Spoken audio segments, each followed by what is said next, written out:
I'm here live. This is the SOM Live podcast. I'm the host with the most gorgeous man in wrestling, Bronson Garrett. And I'm here with Mook, the BTSG. Yeah. This isn't going to be your typical podcast where we sit and talk about how much we hate each other, even though we do in character. This is going to be the real life stuff here. So we're going to get down to the brass tacks of everything. I don't know what that means. I don't either. I said meat and potatoes earlier. I have no damn clue what that means. I feel like that means, I can understand what that means a lot better than brass tacks, though. Yeah, I've always heard that, though, and I don't know. Maybe Rick Matrix came up with it. Hey. Jack. In the middle of the match. Yeah. Love you, Rick, if you're out there. I hope I never have to work you. You already know. I love working you, but we'll get to that in a minute.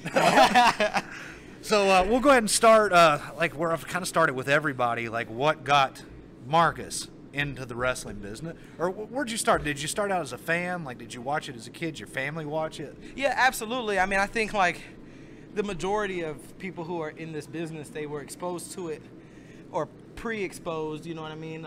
Just kind of as a fan, as a kid, watching wrestling with my granddad. Shout out Wardell Cunningham, Asheville, North Carolina, South French Broad, word.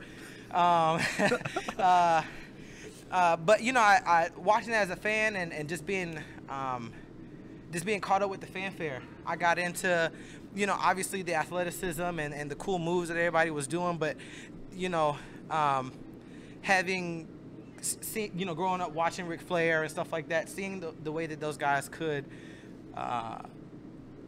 you know, just work a crowd, you know what I mean? Absolutely. That was amazing to me. So that, you know, I just grew up watching it with my granddad, and that's how I became a fan. Who was guys that you kind of attached yourself to, kind of idolized growing up?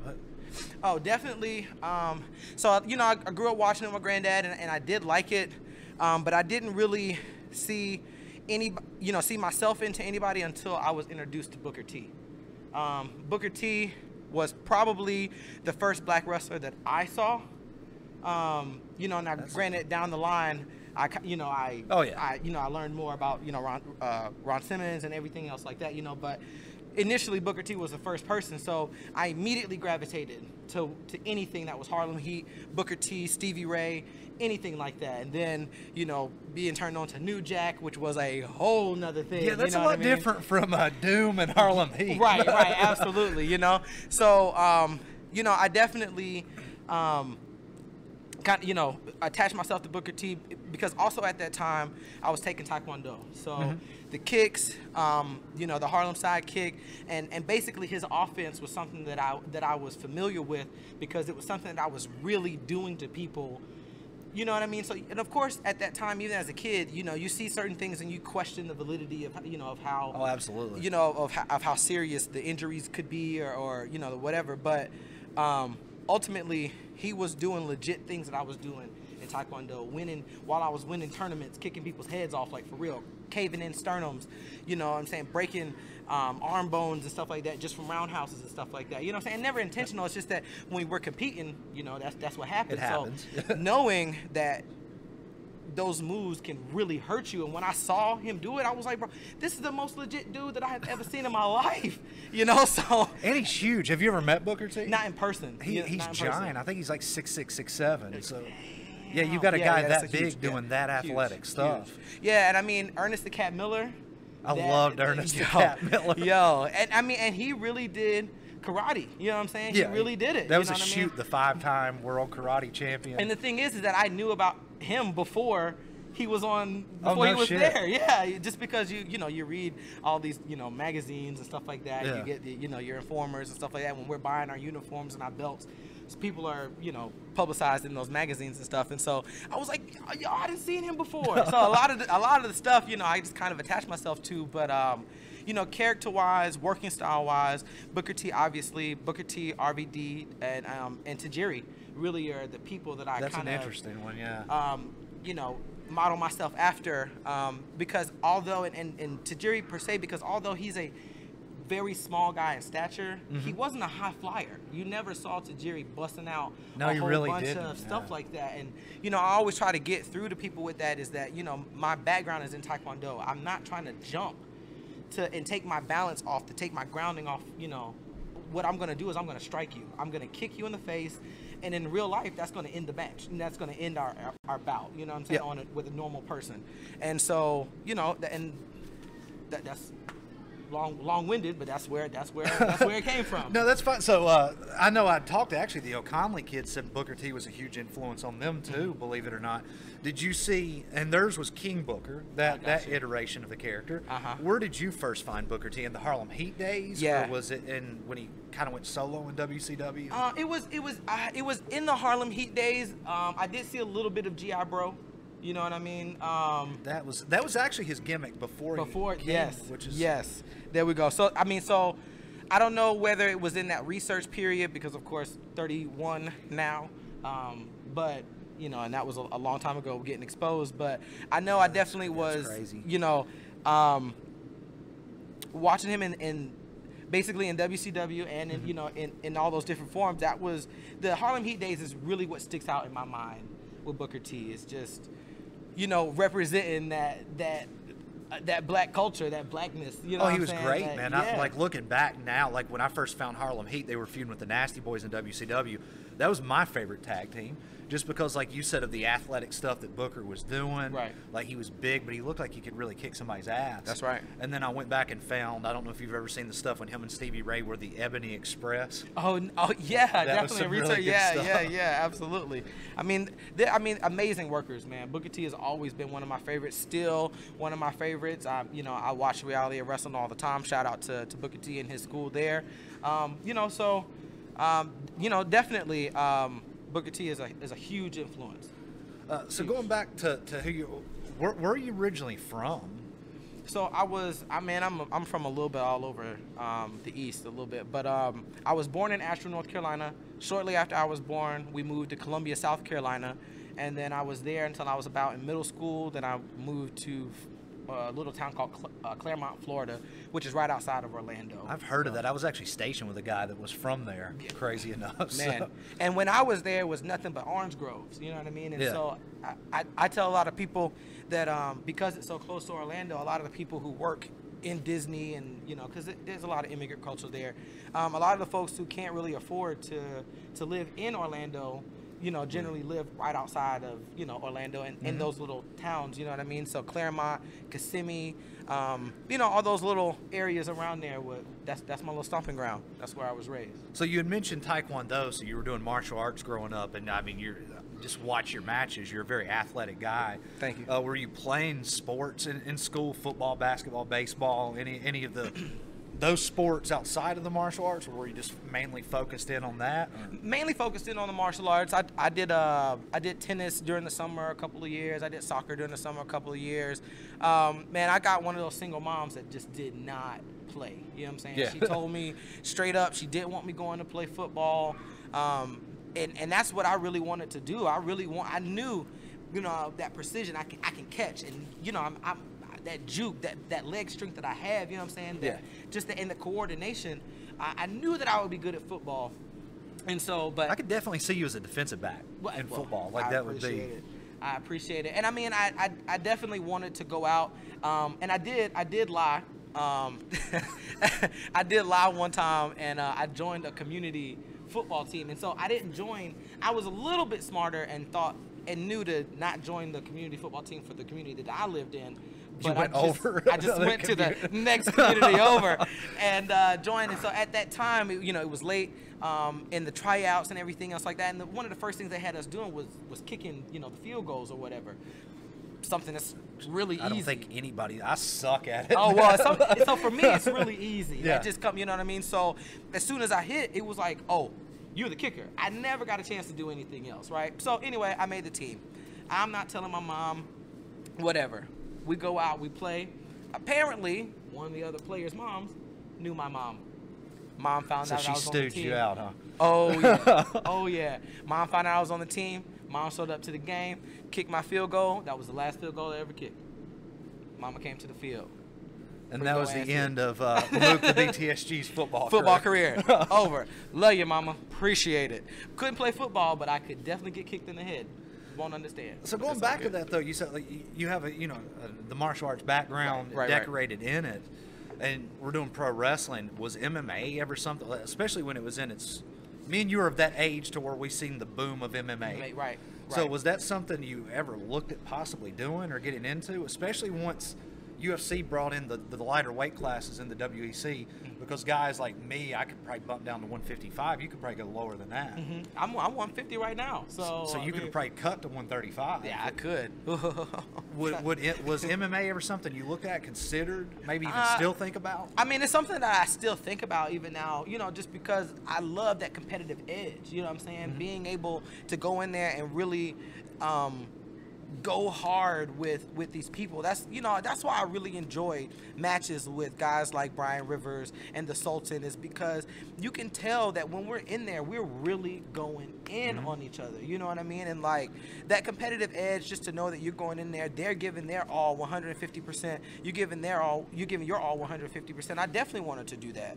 But just, time, and my career path, just knowing that I want to do other things, I kind of put a lot of that on the back burner. But it's definitely something that I have considered, just because, like you said, we're in that age group where we've seen the Chuck Liddells and Anderson Silva's. That's who really got me back into it, was Anderson Silva. Man, Rampage Jackson was somebody that I was like really. I love Rampage. Yeah, man. And I think I was initially introduced to Rampage through his antics and through because he was a wrestler, especially if you go back and watch Pride, man. Those guys were wrestlers that were in MMA, basically. The characters. Yeah. It was a very character-driven company. It really was. Now that you're talking about it, yeah. I mean, I never really even noticed that much of it. I was just more looking at the matches. You know what I mean? Rampage would come out with the chain, howling like a wolf. Yes. And then you had Alistair Overeem coming out with the big damn hammer for whatever reason. I feel like MMA is turning into a lot like professional wrestling even now. With Conor McGregor and the way that he conducts They steal a lot from it with promos and heat and shit like that. I mean, it is. They've stole the old school formula of what wrestling used to be to promote big fights. Kind of like the way we are here, if you really look at it. Like, we promote big fights verbally. Yeah. To get asses into seats, because that's how we pay the bills. That's very true. That's very true.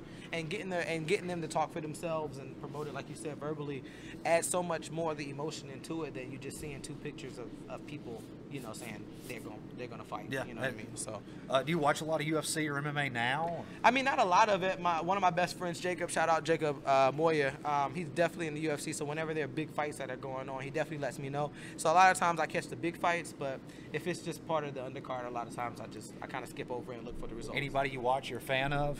Not in particular, but I mean, anytime that there's like a big fight, anytime that there's like a lot of talk about it, anything surrounding Conor McGregor, obviously, at the moment, Khabib, he's really good. I like Khabib. Who else? To me, Israel Adesanya is the best fighter in the world right now. I don't know if you've seen him yet. The style bender. He does a lot of strikes. I think you'd really like him. Stylebender. The name rings a bell, but I just can't put it in my head because I just don't watch it that much. But there's another dude that I was thinking of, and that might be in boxing. Dude's just crazy fast. But yeah, I mean, I love all competitive fighting sports like that. That's just what I grew up doing. You know what I mean? So I would honestly prefer to watch that than I would prefer to watch anything else besides wrestling. You know what I mean? Very true. So to circle back around to wrestling. Where did you get your start? I know that you had a little bit of training. You were working shows before you came to the School of Morton. Where did Marcus Mook, the BTSG, get his start at? Where did you start training? So I was 15 or 16. I was in high school in Florida, and I really wanted to wrestle. I did some research and found out that there was a training school in Florida. In Ocala, Florida. It's called the Funking Conservatory, where Dory Funk is. A lot of guys came out of there. Yeah, absolutely. Dory Funk is the trainer, and that was what got me into the business. I started there. That was where I took my first bump, where I hit the ropes the first time, where, you know, the first time I tapped out to a submission, you know what I mean? Like, because they put me through hell. You know, the training there was so rigid and hardcore that, you know, you have to be tough in order to be in this business. You know what absolutely. I mean? A lot of people really don't understand the lengths that we go to protect ourselves, because this is such a dangerous business to be in and hard hitting and all that. So that's where I got my start, 15 or 16 at the Funky Conservatory. You know, I've said it before, life happens, and you know, I wasn't able to continue at the school. Did you get a lot of one-on-one time with Dory Funk, or was he honestly, in and out a lot? Or? No, honestly, I did get a lot of one-on-one time with Dory. Shout out to his wife, Marty, because Marty and I, you know, Dory, if you're ever around him, he doesn't necessarily talk that much whenever it comes to, you know, any other business that is outside of wrestling, or at least at that time, you know, Gotcha. he didn't. You know, the first time that I met them, we had dinner at like a restaurant outside of a hotel. It was me, my stepdad, Marty, and Dory. And Marty basically carried the conversation and stuff like that. But when it came to wrestling, absolutely a lot of one-on-one time, because being a 16-year-old kid, I was really the only person my size and my age in there. And, you know, they had a guy there at the time. I can't remember what his name was. I want to say his first name was Adam, but he was from the UK. He was a British guy, had an accent. He would generally lead the training, and if I was working on some other stuff, Dory would come in and just let me know. Very soft-spoken guy, but very stern and earnest, and you know that when he's talking to you, you got to pay attention. Oh, yeah. You know what I mean? Pay attention. He's old stuff. Have you ever watched any of his old stuff? Oh, absolutely, man. Absolutely. One of the greatest ever, greatest man, ever. honestly. That's been in Soho. Let them know. Let them know. Was there any guys down there training when you were there that, you know, we would recognize now that, because I know WWE was sending guys down there. I don't know if they were running their training school out of there. Not that I can remember. A couple of guys like stood out in my head, just, you know, from me remembering training down there. There was a kid that was claiming to be one of the children of Wahoo McDaniels. So I was training with him. I don't know how true. Claim. Hey, you know, I don't know how true it was, but he definitely was claiming to be a child of Wahoo McDaniels. There was a giant at the time that was there. You know what? There was, you know, a guy that looked to perhaps be Asian, just in my mind, who could. This is terrible. He could possibly be low-key. I don't know. But I think low-key might have trained at the Funkin' Conservatory. I mean, just in my head, just kind of thinking like. I thought Devon trained there too, but I might be way off. And that could possibly be, but I know for a fact Devon wasn't there while I was there. But, you know, being 15 and 16 and then, you know, just having that experience, that's something that you'll never forget. You know what I'm saying? So did you I think we talked about this once before, like off the record, but you had kind of left, and then when you moved back to Asheville, kind of fell back into it? Yeah, I mean, it was crazy the way I had fallen back into it, because, I mean, I left wrestling. Like I said, life happens. I went through homelessness, all kind of stuff with my family. And, you know, I built myself back up from nothing, and I ended up working, and I started working on music, and I was working on an album and all this other stuff, and I got connected with a producer friend of mine. And, you know, in between takes, whenever you're doing stuff, you just start talking about life. And so I told him about my life and what I had been through and the wrestling, and I'm showing him old pictures and everything else like that.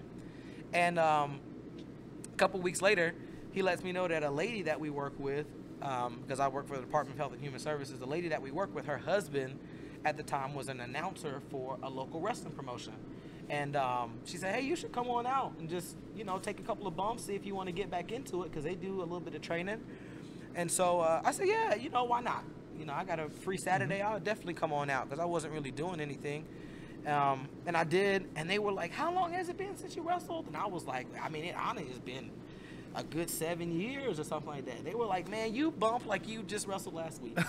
And so the guy, shout out to Linda Watts and Scotty Black. Shout out to you, bro. That night, they said, hey, man, we're going to a school in Chuckey, Tennessee. And at that time, it sounded like a made-up place. Yeah. I thought the same thing when I heard the name of it. I was like, that. No. But, you know, they called me and they said, you know, they said it's where Ricky Morton from the Rock and Roll Express teaches and has a school. And so that's definitely what caught my ear. And, obviously a recognizable name, one of the greatest baby faces that's ever, stepped foot in the ring. Absolutely.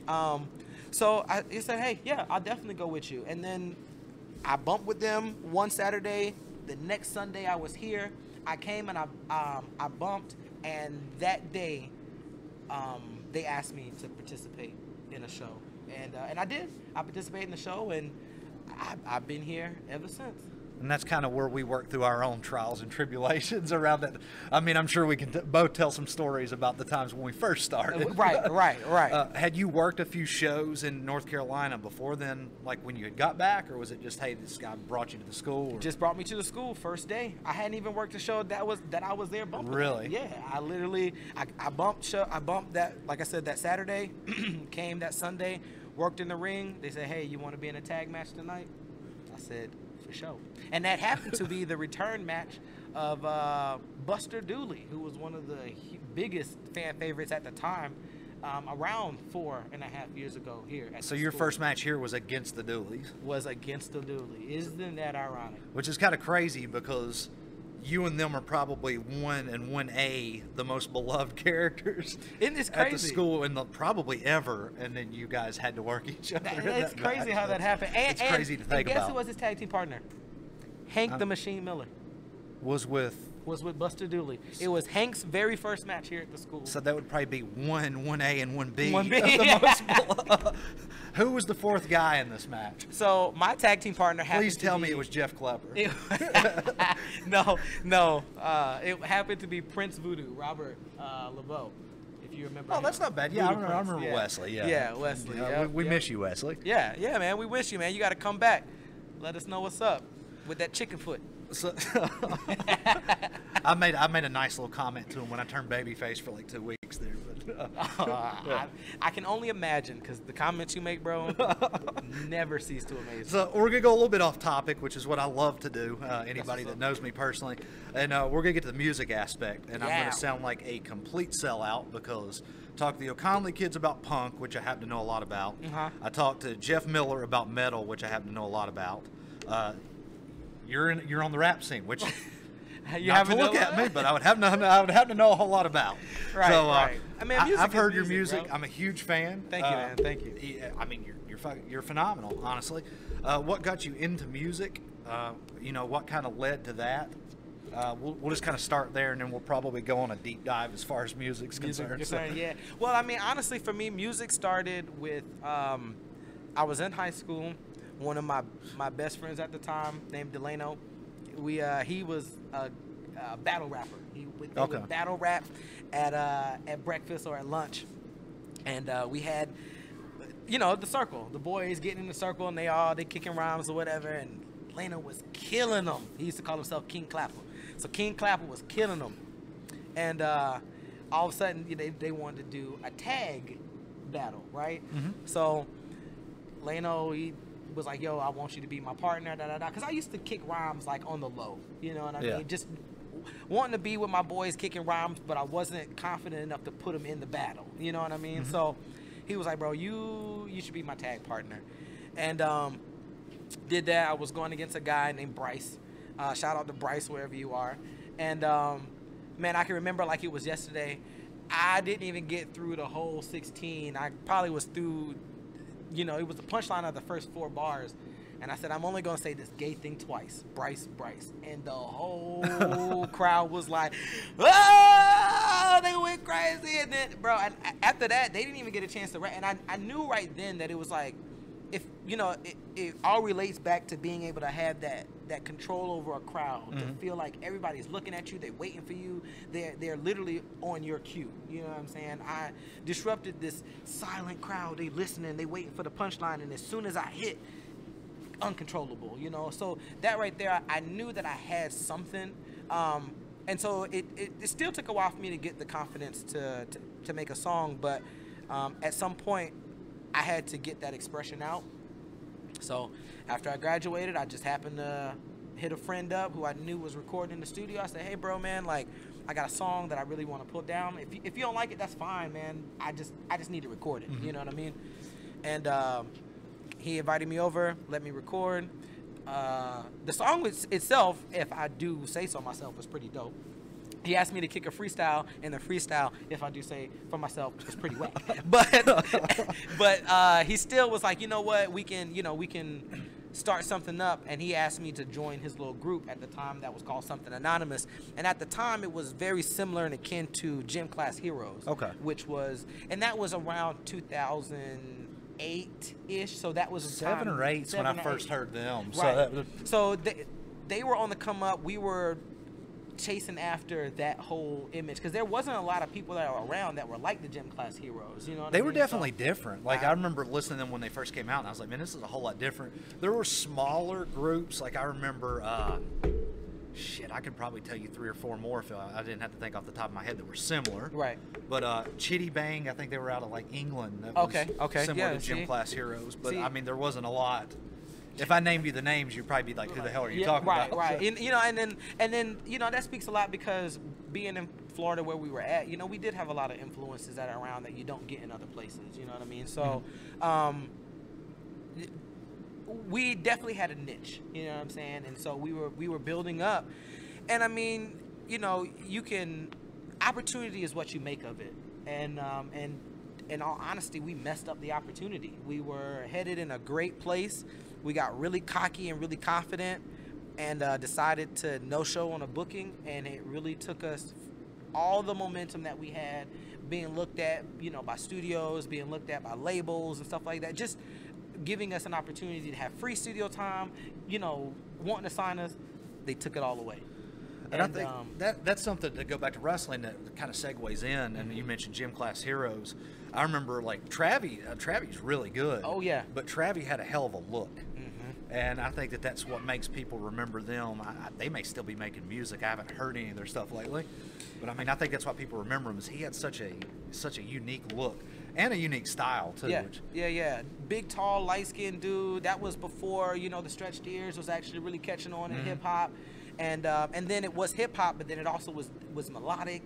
And, they had the guitars and this and that. But it was like if you took almost like a Fall Out Boy and you put a rapper inside of it, that's kind of what Gym Class Heroes seemed like to me a little bit. Well, actually, what's the guy? Not Pete from Fall Out Boy, but the singer from Fall Out Boy actually produced their first commercial album. And see, that makes total sense. Yeah, he was all over it. Like, what was it? Cupid's Chokehold. He was actually Patrick Stump. Yes, there we go. Was on Cupid's Chokehold singing like the melodies on it. Yeah, so. That's right. That's right. It sure was. And he produced a lot of that album. That's crazy how your memory and your mind works like that, bro. Yeah, but I have no idea how that works, and I couldn't tell you what I had for lunch yesterday, but I can remember Patrick Stump produced that album. But no, I mean, it was an amazing time.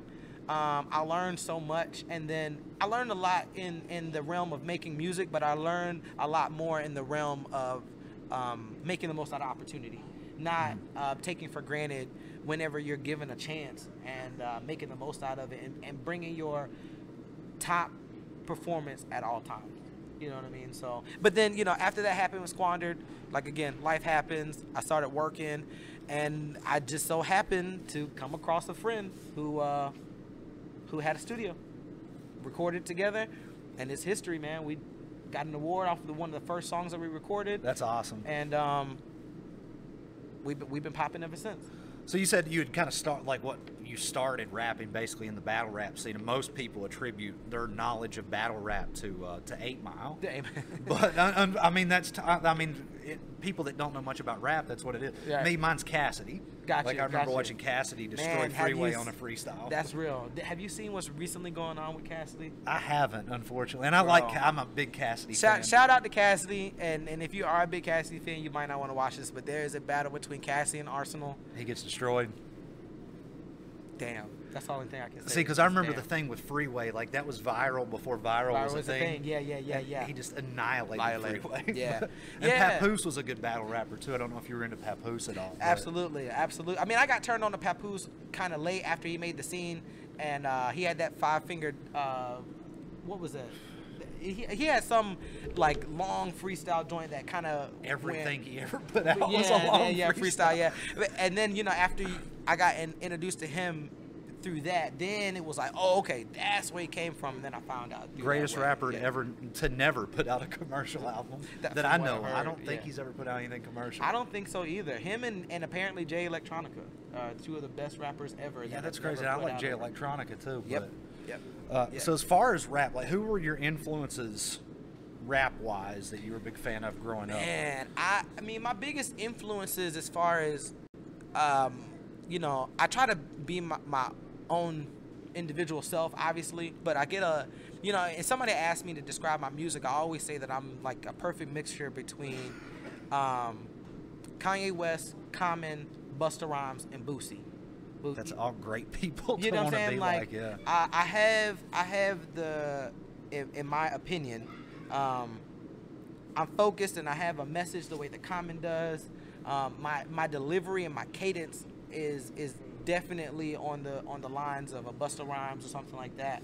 I'm not trying to be some tough gangster dude or whatever. I'm just being true to who I really am. You know what I'm saying? And that's more my comparison with Kanye West. You know, he was one of the first people that was cool with you know, not trying to pretend to be a thug. You know what I'm saying? And like, and that's true. Yeah. You know, and you know, Common when he was Common Sense. Common Sense. Who you absolutely. remind me a lot of on it. Like your style reminds me a lot of his when he was Common Sense. Appreciate it. And that's really what, you know, that's really where I'm coming at. And then Boosie Badass with the sense of like, man, he's just trying to work and feed his kids. You know what I'm saying? Like, he ain't got time for the BS. He trying to make these songs, get his money, and let's be at him. You know? And it's funny you say Kanye West too, because once again, to go back around to wrestling, I think that's such a great.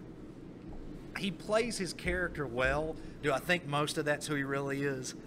I don't know with him. Right. And I know we've had that conversation. Like, to me, as far as promos and stuff, I want to be the white Kanye West. I think we've talked that. And I think I do a fairly good job at it. Like, people don't know what the hell's going to come out of my mouth next. Absolutely not. And I know I never do. Somebody told me that once when I was in Turkey, and I've lived up to it ever since. It was like, man, you're like a white boy that talks like Kanye West. And I was like, I'm going to keep rolling with that. And I think I did a pretty good job at it. They called that right. They called that right. That's what damn. So as far as, you know, I was into hip-hop rap when I was in high school and all that. And then a lot of my friends in the military are from Atlanta, so I know a lot about that rap scene. One of my friends is a producer in Atlanta, Nutso the producer. If you're out there listening, hopefully you are. Put me on, Brett. I could probably hook you up there. Yeah, put me on, Brett. So I know a lot about the Atlanta scene. I know a lot of the West Coast, East Coast, the whole, I can go Midwest hip-hop scene. Right. What is the Asheville hip-hop scene? Who should I listen to out of Asheville, besides yourself, obviously? Besides myself, out of Asheville, I mean, obviously I'm going to say my big homie, Spaceman Jones. Anything that is got to do with Spaceman Jones or Spaceman Jones and the Motherships is going to be A1 top quality music. Another big person out of Asheville is Tej. He's actually got a song featuring Boosie Badass. Oh, that's cool. So he's definitely doing big things. Shout out to 100 Nation. GPE Ready Red, one of our featured you know, collaborators that we've had you know, at our variety shows and stuff like that. So definitely those guys, anything that they're doing in Asheville is worth your time to look up. What would you compare the Asheville scene? Because I know most people just get East Coast, West Coast, down south.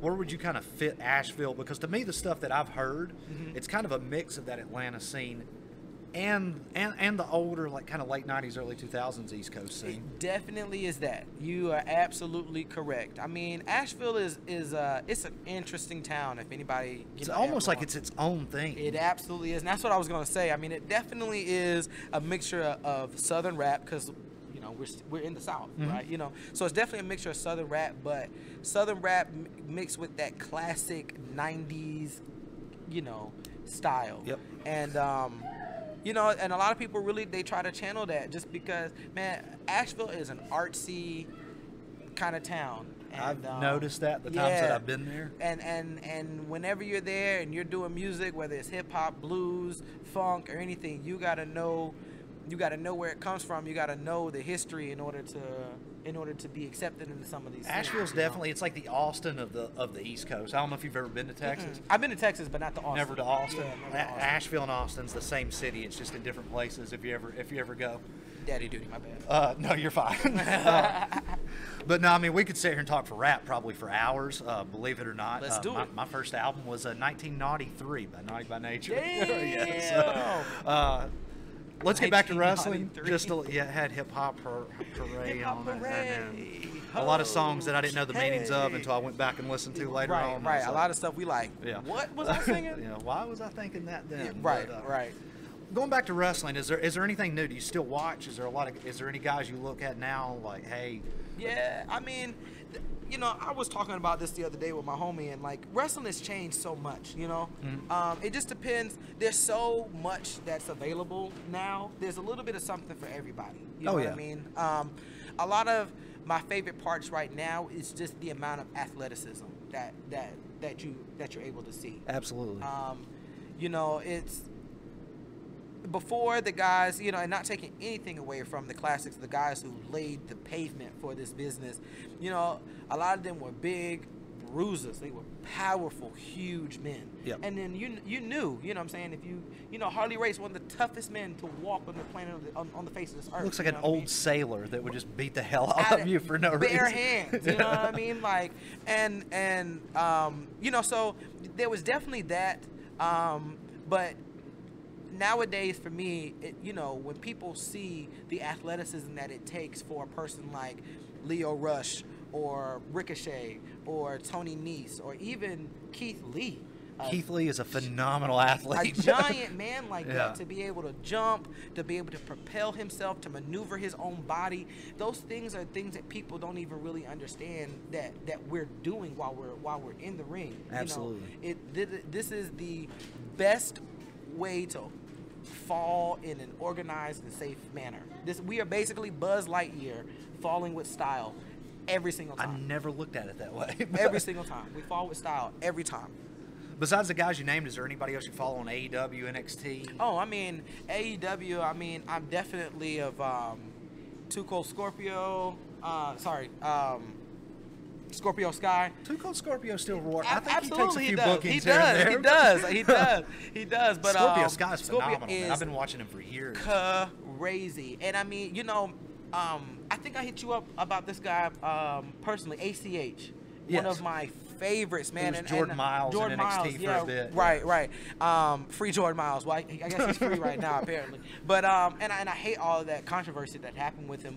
And I was introduced to him really late. I don't know how I missed it. I was watching him the as whole ACH in Ring of Honor, and then he's working indies when I still lived in Texas. And that's 'Cause crazy. He's from Austin. Oh, we'll see. There you go. Well, and that's crazy to me because I was totally turned on to him late, but when I saw him, I was amazed at just his athleticism, his working style, and I'm about little teeny tiny details. I do that with the guys when they're here training and stuff like that. Is that, you know, my mind, you know, you're gonna get to learn how to work through James Strange and Ryan Strange and Ricky Morton and Ricky Brewer. They're gonna teach you how to work. My thing is the little details that make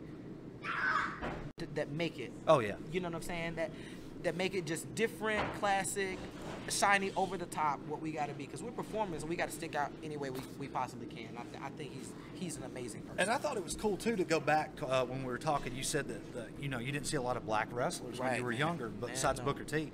Now, I mean, there's somebody that each kid of any different ethnic background, any size, any race, any nationality, there's somebody out there for everybody that's getting opportunities right now. Absolutely. Like, to me, one of my favorite wrestlers probably for the last 5 years has been Shane Strickland, who's Isaiah Swerve Scott now on NXT. Phenomenal. I love everything he does because he'll do a high flying style, he'll do a technical style. He's been in death matches.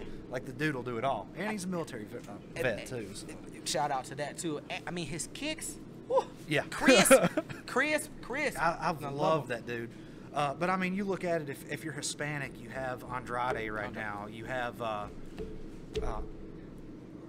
Garza on NXT. Who Humberto Carrillo. You got a lot of those guys, man. And I mean, women's wrestling's evolved to the point of what it is. So I mean, it's never been a better time to be a wrestling fan, because it's no longer just large muscle-bound white guys with tans wrestling. There's somebody out there for every kid to leech on to and be like, hey, this guy looks like me, or this guy's the same size as me. Marco's stunt. Right.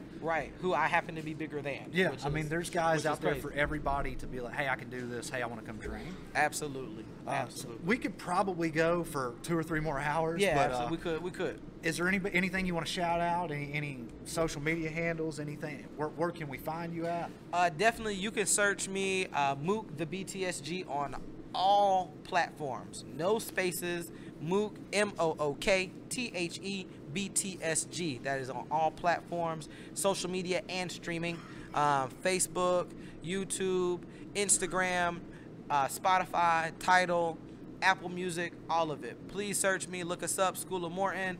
Top Guy. Anything that has the Top Guy hashtag that's associated with School of Morton.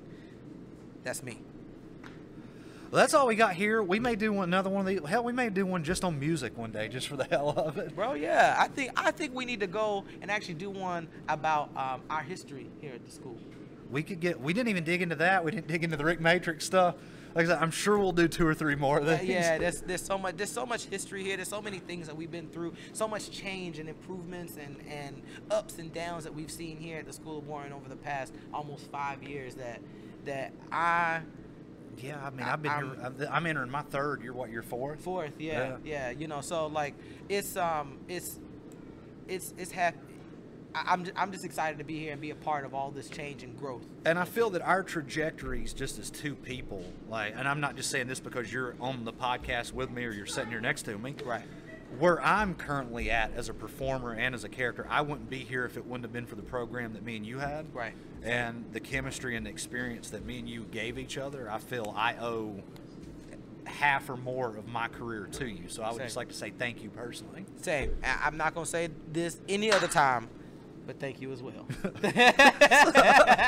That's all we got right now. Like I said, we may come back and do 2 or 3 more of these. Hell, I don't know. But until next time, catch you on the flip side. Yow. Good shit. Get some.